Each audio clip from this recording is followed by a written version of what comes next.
Koinonia House presents The Book of Ephesians, a commentary written and narrated by Dr. Chuck Missler. Now let's begin with the Book of Ephesians. Well, we're going to explore an epistle that many scholars regard as the high ground of the New Testament. That's saying a lot. We often think of Isaiah 53 as the high ground of the Old Testament, the Holy of Holies of the Old Testament. With the New Testament, that's quite a challenge because there's some fabulous passages in the New Testament. But there are many scholars that regard this epistle that we're going to explore, the Epistle of the Ephesians, as the high ground. And this session will, of course, be simply an introduction, a little background before we jump in. Ephesus was the capital of proconsular Asia. When we speak of Asia in the Bible, we're using it as the Romans would use it, as one of their provinces, Asia Minor, as we might also label it. Not Asia like Far East in our common vocabulary, but Asia in the sense of the Roman province. And Ephesus was second only to Rome. If you can visualize that community. We obviously think of Rome as the capital of the known world in those days. But Ephesus was second to it in many ways. It was consecrated to Artemis, or Artemis, if you will. She, by the way, is a goddess that is often regarded as a goddess with a bow and arrow that has a crescent on her forehead.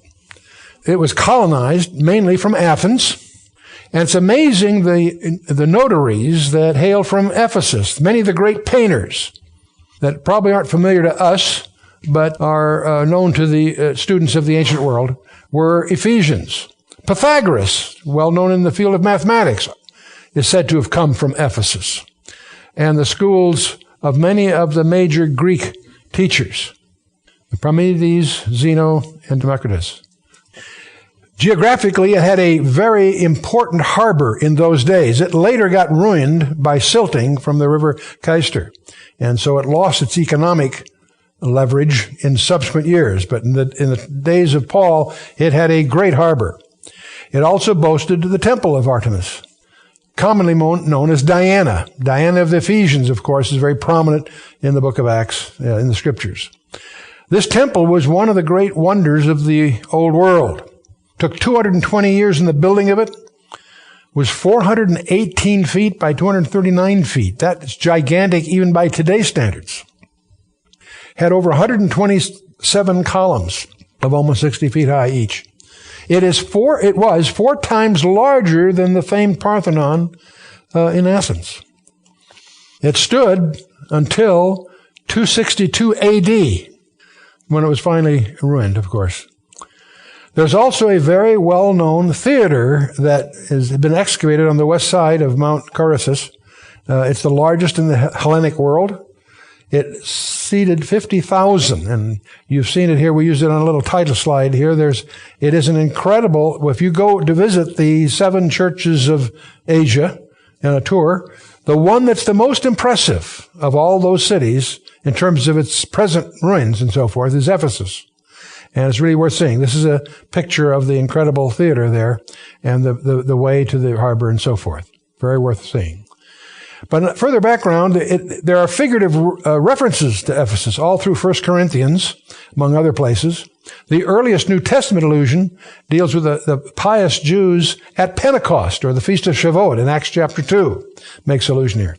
Paul stayed at Ephesus longer than he did any other single place that we have record of.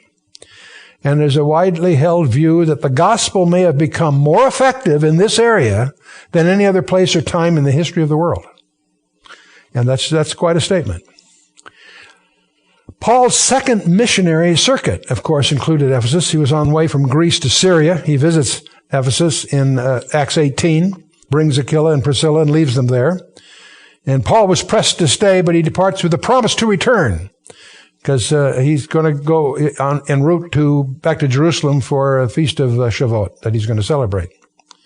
And during his absence, Apollo visits, and he receives more complete instruction from Aquila and Priscilla, and then passed on to Corinth. And he's also a prominent player in those early years. Paul's second visit to Ephesus lasts about 3 years. We're now about AD 54 to 57. And Ephesus emerges as the headquarter church Sample complete. Ready to continue?